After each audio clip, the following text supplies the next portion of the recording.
call out for women entrepreneurs who have a great business idea they would like to make a reality. Applications are open for the second annual Key4Women Business Pitch Contest. More than $50,000 are up for grabs, and time is running out for you to join the competition. So joining us this morning to talk about the contest and how it helps to empower local businesswomen, we have Angel Reyes with Key Bank and Megan Evans, brand specialist with Micro Enterprise Services of Oregon, or Miso. Good morning. Good morning. Thank you guys for being here. Thanks for having us. Well, so Angel, I want to talk to you first. Let's talk about Key Bank's Key4Women initiative. It started last year. I'm assuming it was a big success since it's back for a second time. Tell us about it. Yeah, it was a very successful program that we started last year. We originally started it in Cleveland, where we are headquartered out of. Key Bank is headquartered out of Cleveland, and then we've had one in Seattle. We decided to bring it to Portland, and it was such a huge success that we decided to do it again this year. That's awesome. That's great to see it back again. Let's also talk about what Miso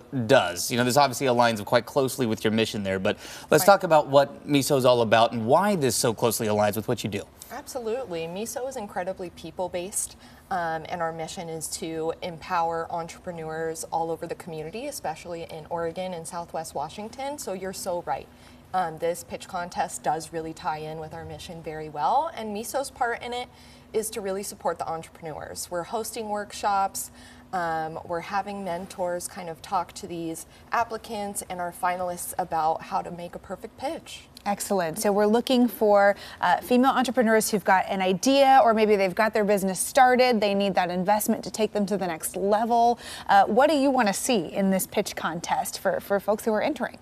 I want to see those women-owned businesses that need help to take that next step, to take that business to the next level, and to take advantage of these opportunities that are here locally that otherwise they might not be able to have taken or to seek out. You know, we are locally here in partnership with Miso to support these businesses, and specifically more so women-owned businesses. Well, how does this money, how much money exactly? You know, what are the cash prizes up for grabs here? You have. Yeah, that grand prize is at $20,000, and it just kind of goes from there. So the two runners-up get $8,000, and the remaining of that top 10 get $2,000 each. Those are big investments. Well, and what does that money do? I mean, how critical is that money for an entrepreneur, a woman entrepreneur specifically, trying to open their business and really get it going?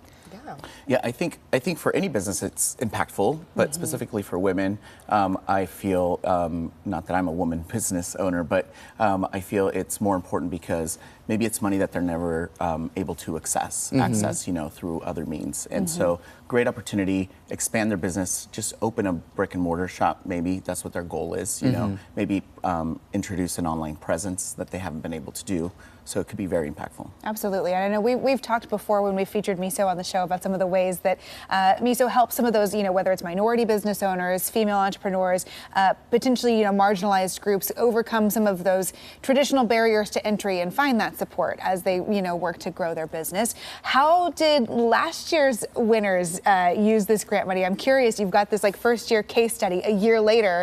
How are they doing? Yeah, our winner last year is Melody Brown. She's the CEO and founder of L&M Hair Studio. From what I understand, she has two studio locations at this point, and she's also expanded her education system. Oh, wow. So she's empowering people coming out of high school to own their own business, be their own stylist, and she's saying you can make that money. That's awesome. Yeah. That's so cool. Okay, so if somebody's watching this and they're like, you know what? I want to apply. I want to be part of this. How do they do that? Head over to our website, www.mesopdx.org/Key4Women.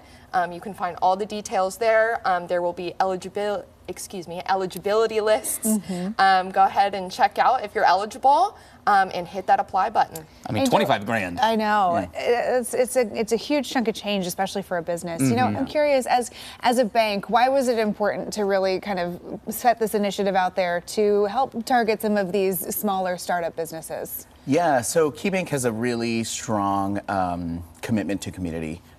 Just the Key Bank Foundation nationally, we invest over $40 million annually back into our communities. And I have the luckiest job, I think, ever to be the person to reinvest. And so it's important for us to see our communities thrive. Yeah. It's important for us to see that the people who live next door to us who live in our communities, who go to school with our kids, to also see them succeed, along with with these corporations, these larger corporations. And so giving back is just an essential part of KeyBank's DNA. So just seeing our communities thrive in every aspect, especially the economic. It's really cool to see that local impact. For Yeah, sure. it really is. Well, it's very well done. Excited to see how year 2 goes. Excited to see that. Yeah. All right. Thank you both for being here. Thank Appreciate you the so much time. for having Yeah, us. great to have Appreciate you. it. Thank And you. again, still taking applicants for the 2024 Key4Women Business Pitch Contest. That deadline to apply is Monday, July 15th. And to learn more about the contest and to find that link to an application, go to misopdx.org/Key4Women. All right, you got the weekend. Yeah. Get those applications in.